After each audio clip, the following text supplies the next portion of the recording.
Welcome to Cabral House Call. I'm Steve Cabral, board certified naturopathic doctor, and today on a Weight Loss Wednesday, we're going to take on your toughest questions on how to lose weight and get in great shape.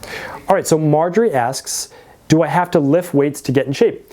So we just covered part of this on the Cabral concept today, and what I'd like to say about this is, yes, you do have to lift weights to get in great shape. You really do. And you can reach a certain level of good development by just walking, by just doing yoga, by just kind of overall moving your body. Absolutely. You can do spin, you can do all of these things. But the problem is, if you're really looking to tone your whole body and get that really, well-defined look, that might not be for you. But if it is for you, you have to do some type of resistance training. Now, weight training and resistance training can also be just your own body weight. Do not ever discount that. Meaning that you can make your own body weight exercises or at-home exercises very challenging as well. With even weighted push-ups. Maybe you've gotten to a point where you're doing 20 and 30 push-ups. You could do that with a weighted vest. You could do it on a incline or decline where your feet are up on a bed and your hands are down on the floor.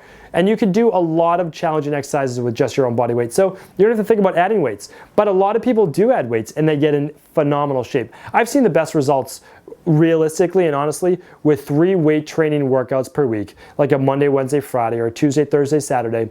Ideally the same days when you're going to do a cheat meal as well. And that's it. And then in addition to that, you can do some interval-based training. You can take a spin class.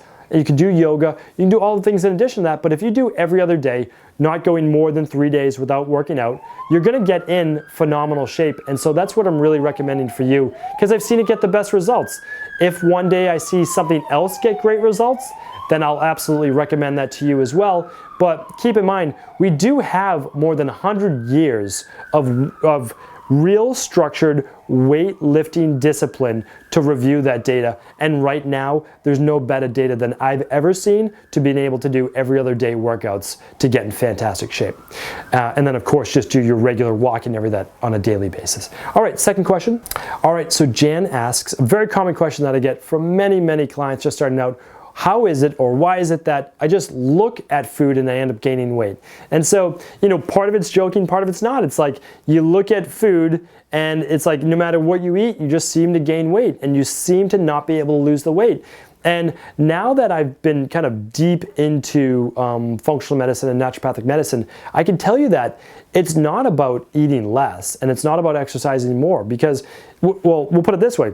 If you are eating well, and you are exercising at least 4 days per week because you're trying to lose weight, and you're still not losing the weight, probably doing more of that is not going to help. I would recommend still staying on a good nutrition plan, and I would upping your exercise if you can to 5 or 6 days a week. Again, not killing yourself, but keeping your body moving because you just might be a slower metabolizer or slower oxidizer.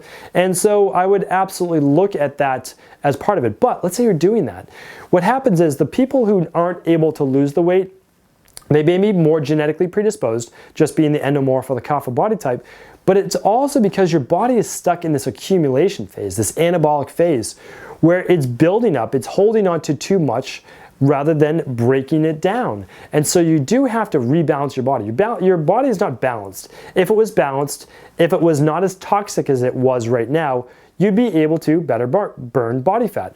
Keep in mind, when your body's more toxic, when your hormones aren't balanced, your body is going to look to store those toxins somewhere, and the absolute best place to put those is in the adipose tissue, which is your body fat. Your body is very smart. It's going to always compensate in the best way that it can, and if there are toxins in your blood, it has to move them somewhere. And if your body's not very good at eliminating them right now because the detoxification function of your liver is overwhelmed, it's going to allow them to accumulate in adipose tissue stores, as I just said, body fat based. My goal for you would not to eat less. It would not be to necessarily exercise a lot more.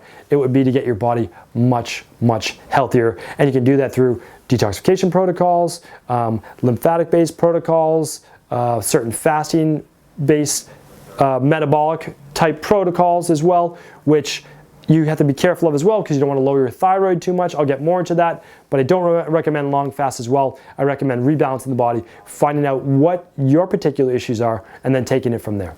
All right, third question today, last question.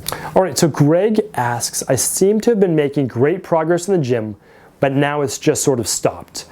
So a lot of times people go through a kind of a surge in the beginning, like those first 3 months or first 4 months, where every week just seems to be better and better results, meaning like they're burning body fat, they're losing weight, and their body's getting more toned overall, and then they plateau.